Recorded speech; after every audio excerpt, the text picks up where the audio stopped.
The House of Squibb presents the finest in motion picture entertainment, Academy Award.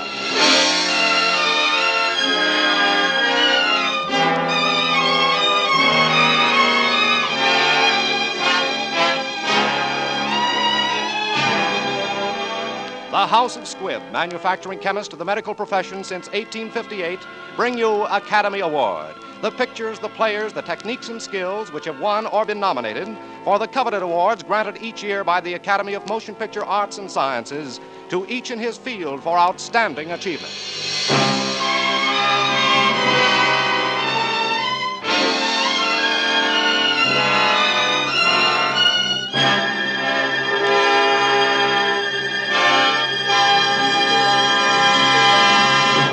Each week, Squibb on the Air brings you only the finest performances. Squibb in your home brings you only the finest medicinal products, pure, effective, reliable. Squibb, a name you can trust. Tonight's picture is the story of Louis Pasteur. Tonight's star is the distinguished motion picture actor, Mr. Paul Muni. The Story of Louis Pasteur was written for radio by Frank Wilson with an original musical score composed and conducted by Leith Stevens. And our producer-director is D. Engelbach.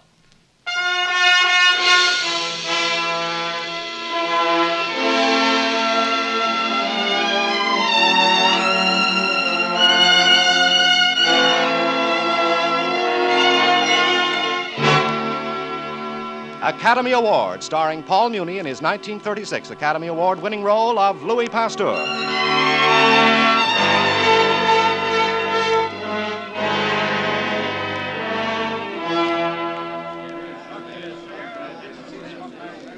Come, Pasteur. Tell us precisely what you mean. Your Majesty, the hospitals of Paris are pest houses. There's scarcely a doctor in the city who's not carrying death on his hands and instruments. So? And what does the learned court physician, Dr. Charbonnet, think of that? I think, Your Majesty, that Monsieur Pasteur must blame his microbes. You see, he possesses a private menagerie of invisible beasts. Exactly. Dr. Charbonnet could see them for himself if he took the trouble to use his microscope. He would watch them multiply into murderous millions. They breed in filth.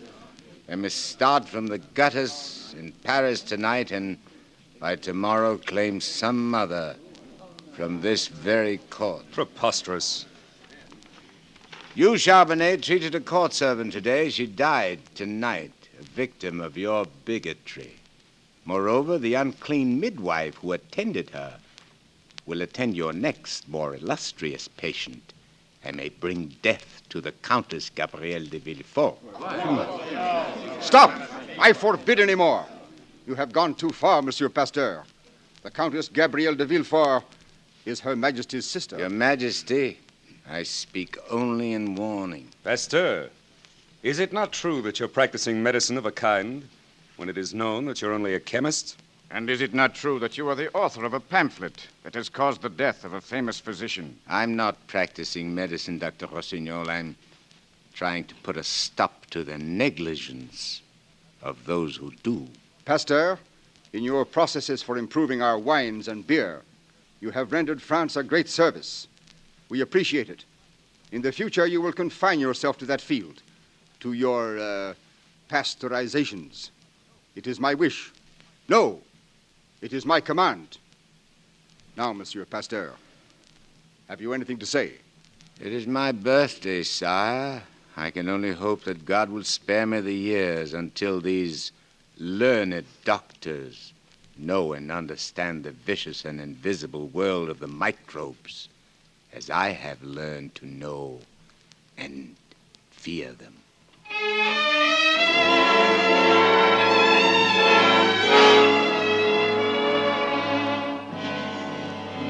Your Majesty, the Countess de Villefort. Yes, Dr. Charbonnet.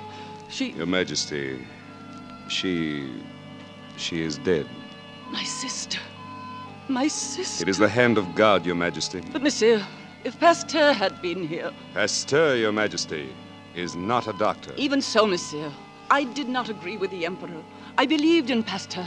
And had he not been banished, he might have saved my sister.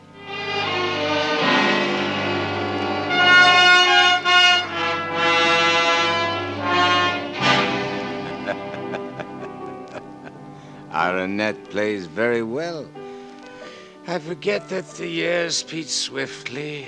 She has grown to womanhood. Yes.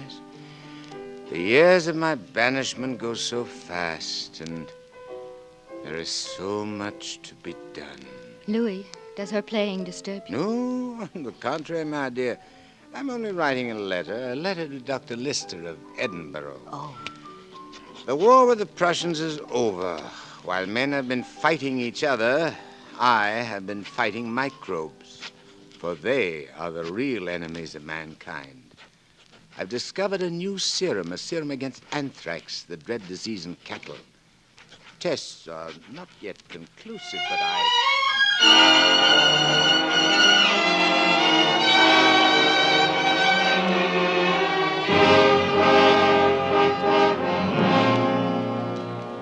In addition to forfeiting Alsace-Lorraine, we have to pay an immediate indemnity of 5 billion francs. The question is how to raise such a sum. Monsieur President, industry is at a standstill. Farms are neglected. A devastating plague destroys our cattle. Efforts to raise money have failed everywhere except in one small province, Arbois. But if Arbois can pay, why not the others? For some reason, their cattle haven't been affected by this plague, this disease the doctors call anthrax. Then what is the reason? Every animal saved will buy back some Frenchman's liberty and self-respect. Perhaps Dr. Charbonnet or Dr. Rossignol can tell us. We believe it is the fields of this province. They must be immune to the disease. We would suggest that cattle from the other provinces be driven to Arbois, there to feed upon the good pastures and be kept in healthful condition. Let it be done at once. But I heard that some person in that province had developed a serum of sorts that keeps the cattle healthy. Impossible, sir. A maddened chemist called Pasteur once blamed all disease on microbes. We French are a very imaginative race.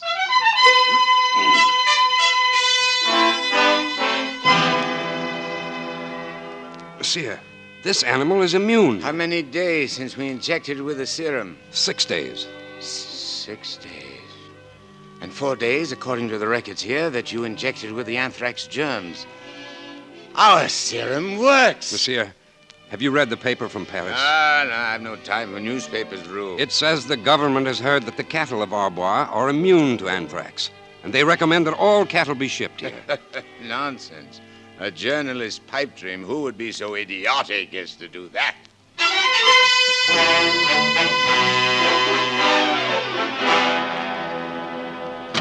Monsieur, they have come. Half the cattle and sheep of France are being driven here. Fools! Idiots! Every inch of this ground is contaminated. It is only my vaccine which has kept our cattle healthy.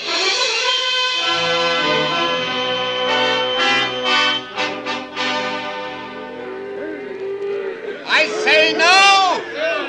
No, you must turn! Turn back, turn about! Drive these cattle away from these fields. It is death. Death, I tell you! Please stand aside, monsieur. These cattle have been ordered here by the government. Please, Monsieur Pasteur. They will not listen to you. There is nothing more we can do. Do? There is something we can do. I shall appeal to the Academy of Medicine.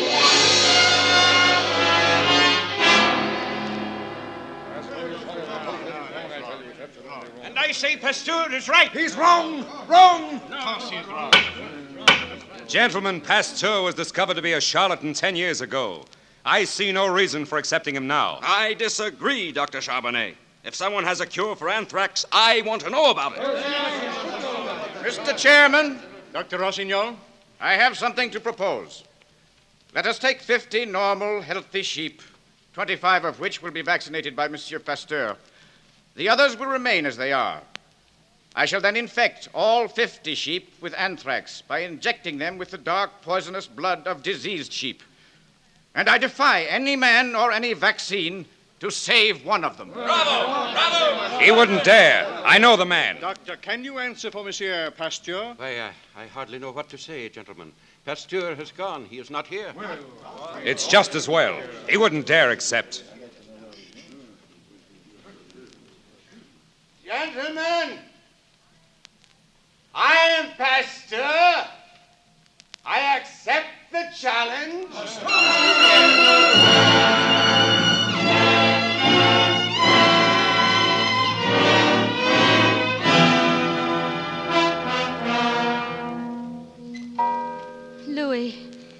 Why don't you try and get some I sleep? should have stayed with the sheep.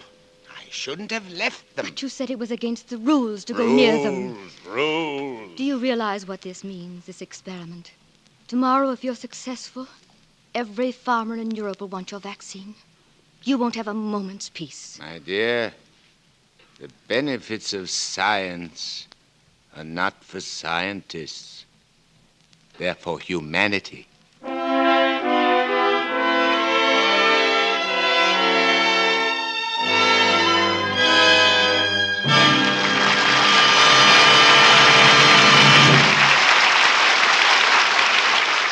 Before continuing with the second part of Paul Muni's Academy Award-winning performance of The Story of Louis Pasteur, I'd like to tell you about an exciting evening I had last week. I was attending a preview of Warner Brothers' new picture, Devotion, starring Ida Lupino, Paul Henry, and Olivia de Havilland. With the crowd milling around and the photographers jockeying for position, the commotion was terrific. Hold it, please, Miss Lupino. Can I get one more? Thank you. You're a lucky guy having these pretty girls smile at you all the time. That's my business, making them smile. Well, you know it's my business, too. After all, there's nothing like Squibb Dental Cream for bringing out an attractive smile. Smiles don't have to be coaxed when your mouth feels pleasantly wide awake, cool, clean, and fresh. And that's just how your mouth does feel when you use Squibb Dental Cream. The zestful, minty flavor of Squibb Dental Cream is so refreshing, it brings to your whole mouth an exhilarating tingle. And getting back to smiles, pure Squibb Dental Cream really helps you to keep all that natural brilliance you prize so highly. It helps to bring out all the sparkling beauty any smile can have. For the active ingredient of Squibb Dental Cream is one of the safest, softest, yet most effective polishing agents known to dental science. No wonder you're so enthusiastic. Oh, but look, I've got to take 3 more pictures. Okay, good luck. And you're sure to have it if your subjects use safe, pure, pleasant Squibb Dental Cream. You can see the difference. Yes, you can taste, feel, and see the refreshing difference when you use Squibb Dental Cream. Taste, feel, and see the refreshing difference.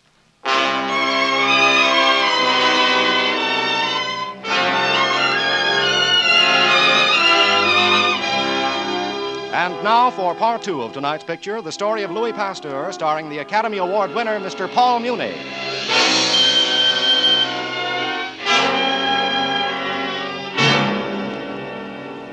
Hardly had a sleepless night ended when dawn found me rushing to the field where the sheep were penned, and as I rushed, I saw a country Punch and Judy show playing its puppets to the crowd. When I could get through to the sheep, the sight which first greeted me made my heart sink. Louis, what is the matter? My sheep, dead, everyone. Oh. I failed. But are you sure? Perhaps these are the sheep of Monsieur Rossignol. No, I counted these. I counted his. They're dead, too. I don't understand. Come, let's get away from the crowd before they discover me. I'll not stand being laughed at. Louis, wait. No, I'll not wait. Louis, turn around. Look, the dead walk. Hmm? One of your sheep has risen. Now another. My dear, they were only tired. Not dead, but asleep. Asleep? Thank God. Monsieur Pasteur, I congratulate you. You have done an amazing thing. Your sheep live. Mine are dead. I don't need more proof than that I've been a fool. Your hand, monsieur. Thank you. Oh, have you met Dr. Lister of Edinburgh? Imagine, the great Lister coming all the way to see you. We meet at last, sir, and I fancy myself a promise today. The name of Pasteur takes its place among the great names of science. No, not with yours, dear Dr. Lister. No name ranks with yours in the history of great discovery.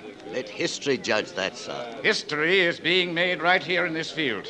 This crowd has come here. Let them be aware of it. Ladies and gentlemen, may I have your attention? And you, Dr. Charbonnet, This afternoon, I you have imagine at witnessed last the you've found outcome of a yourself a convert to demonstration Pasteurism. No, Lister, I don't. I do not regard these carnival performances as conclusive. What the effects will be upon the future of creative medicine. It marks a definite turning point in the world of science. Why are they laughing, my dear Pasteur? Why not? Look at the crowd. Its back is to us. They cheer the happy conclusion of the Punch and Judy show. Charbonnet is quite right. I haven't even heard what Rossignol is saying. Pasteur, my friend, they don't understand. Yes, they understand.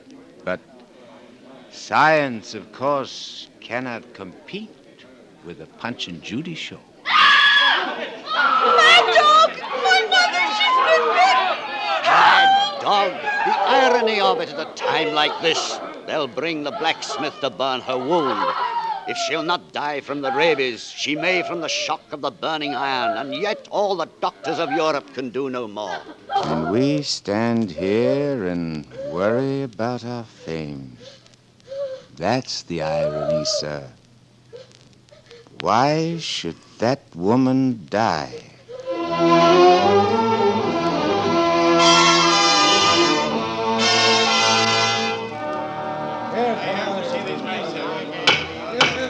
Gentlemen, must we continue to allow the prattle of a mad theorist to undo the work of centuries and make a laughing stock of the entire medical profession? You have all read this article. Mr. President, I have seen Pasteur produce rabies in healthy animals by injecting them with a fluid taken from the mouth of a mad dog. Have you seen its germs? Not yet, no. Of course you haven't. There is no such thing. Pasteur imposes upon the public with his hallucinations. What about his vaccine for anthrax? That is no theory, that is a fact. It not only elected him to this academy, it saved our farmers enough money to pay for the entire war. Gentlemen, I am a Russian. My country sent me to investigate Pasteur's efforts. His fame is known to our peasants who for centuries have been preyed upon by rabid wolves. If Pasteur is unwilling to come to us, I say let us go to Pasteur. Yes, we will go and expose once and for all this quack, this impostor.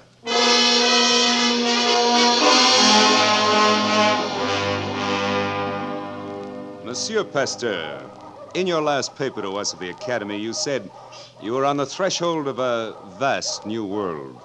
Might we inquire if you've crossed that threshold? Oh, good question, Charbonnet. After all, Pasteur, the Academy has come to you. Gentlemen, science takes a step, then another, then it stops and reflects before taking a third. A mother takes a nursing child, puts him down. The child takes its first step, then stops unsteadily. Would the mother be right to say to him, "You are hesitating. You will never walk"? You do not believe me? In this little test tube now in my hand, there are enough death-dealing rabies germs to wipe out a city. Really? Allow me. Careful, Charbonnet. No, it smells dreadful. I implore you. Why? If you have the slightest scratch on your hand. Oh, I see. Well, I do have something of a scratch. A cut from a nail as I entered your laboratory here. So now we shall see, eh? I'll pour a bit of your virus powder into my wound. There now.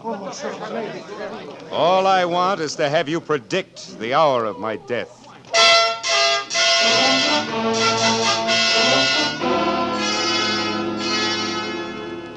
All the dogs that were infected by the contents of that test tube died, except Charbonnet. It's been a month since he's been infected. I just don't understand. But maybe that tube you had was left to stand too long. Eh? Stand too long? Yes. Wait. Perhaps. Roux! Roux! Yes, monsieur? How old was that dried tissue when Charbonnet rubbed it into his wound? 14 days. 14. Suppose we started with an old virus that's no longer deadly. Suppose we inject it into a healthy animal, and day by day, as nature builds up his resistance, we increase the doses with stronger, fresher samples until he's able to withstand the actual disease. Would he not then be immune? Oh, Louis. Roux! How many dogs have we left? 10 healthy ones. They've never been exposed. Give them hydrophobia. But, monsieur... Give them hydrophobia.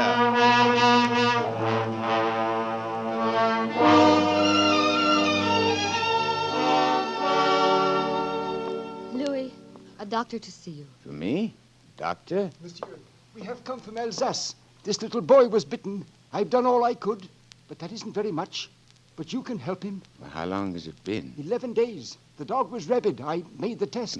Take the boy and put him to bed. You will save him. Don't misunderstand me. My treatment has saved dogs, 10 of them. But I haven't the faintest notion what effect it would have upon a human being. If I failed. It would mean prison, Louis. Perhaps the guillotine.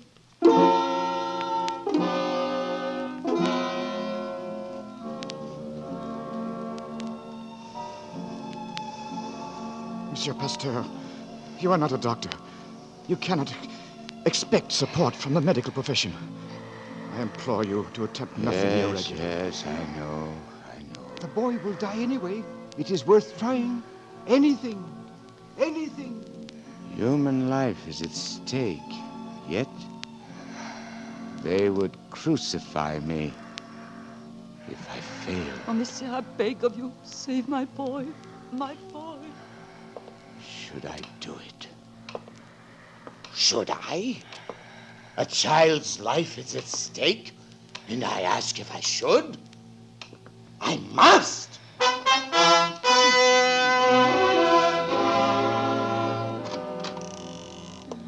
Louis, what are you doing?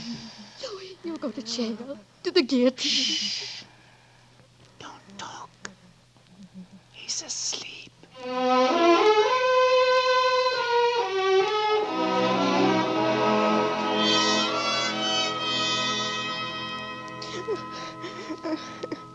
Yes, child? You're awake? I'm hungry. You're hungry. You're well. He's well. Pasteur! Pasteur! What is it? The boy. Look, he lives. He is over the crisis. The serum works. Come, we must tell him at once. Louis! Louis, wake up, Louis! Louis, you've won. The serum is successful. The boy lives. He cries out for food. Louis! Louis, wake up! Louis!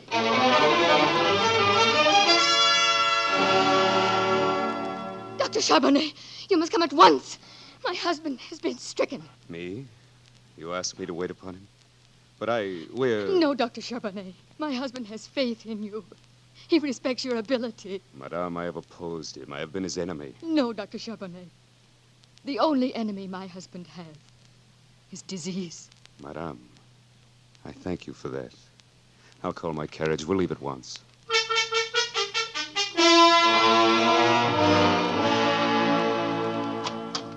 Louis? Louis, are you awake? My side. I can feel nothing. You've been unconscious.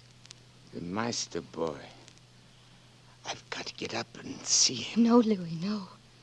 Yesterday they dressed him and took him home. He is entirely well. Good. The doctor is here. Please, come in, doctor. Well, Pasteur, how are you feeling? Charbonnet? What does it mean? It means that I'm your physician. That you must remain quiet for a few days. Charbonnet? I appreciate this. Oh, it's not for you to appreciate me. It's for me to join the legion of those who appreciate you and your genius. Ah, monsieur, you've triumphed again. I have come to treat a patient who has been my teacher.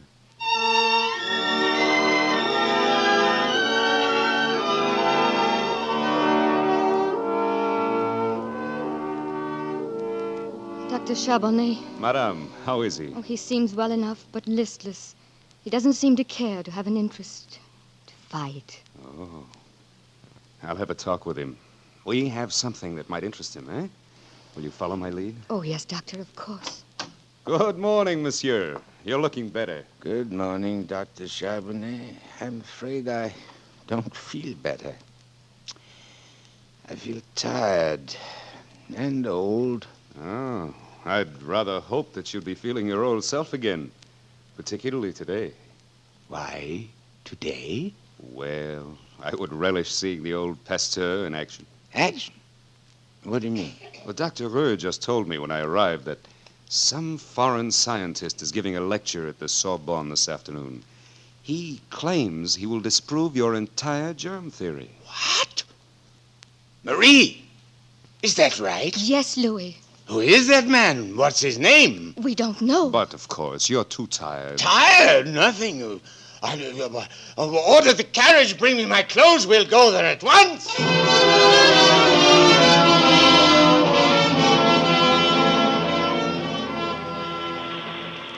You're just in time.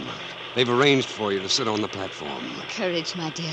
I'll be listening. Whom are they applauding? It's Dr. Lister of Scotland. Lister? Lister to speak against me? This way, sir. They're waiting for you. President of France is here, and Lister, you? Monsieur Pasteur, we greet you in the name of humanity. Monsieur, mankind is waiting. Charbonnet.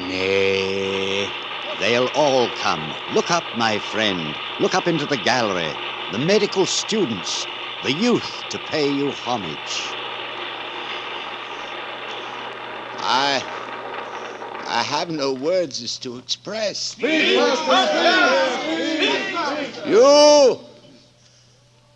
young men in the gallery, you doctors and scientists of the future, do not let yourselves be tainted by a barren skepticism, nor discouraged by the sadness of certain hours that creep over nations.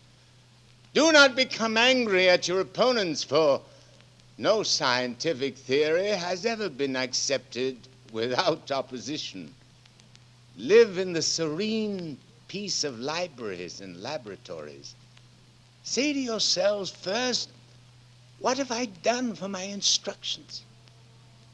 What am I accomplishing?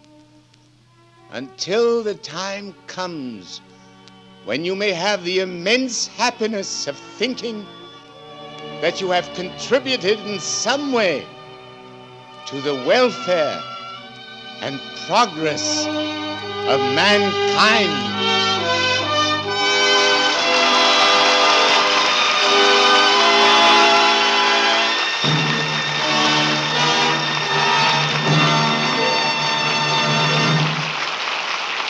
Out here in Hollywood, getting stars' autographs is a major occupation. Way back when Abraham Lincoln was president, Dr. Squibb first signed his name on a container of ether. That name, his autograph, was his pledge that the ether he himself had produced was safe, pure, and effective. His own burning quest for perfection had resulted in something unheard of up to that time, a drug of unquestioned purity and uniformity. But for Dr. Squibb, ether was only the beginning. He began to produce other essential drugs with the same hitherto unheard of insistence on perfection. And doctors came to insist on using products that bore the signature Edward R. Squibb. And the house of Squibb began to grow. Others came to work with Dr. Squibb to share his wholehearted devotion to the cause of human health and to carry on down through the years the work he began. That's why today the name Squibb is still a pledge, a kind of composite signature or autograph of the thousands who work so faithfully to maintain the original Squibb standard of perfection, to keep Squibb a name you can trust. Next week, Academy Award starring Brian Donlevy and the Great McGinty. Mr. Paul Muni has just completed the Charles R. Rogers production, Angel on My Shoulder, a United Artists release. This is Hugh Brundage bidding you good night until next week at the same time when the House of Squibb invites you to join us for Academy Award. This is CBS, the Columbia Broadcasting System.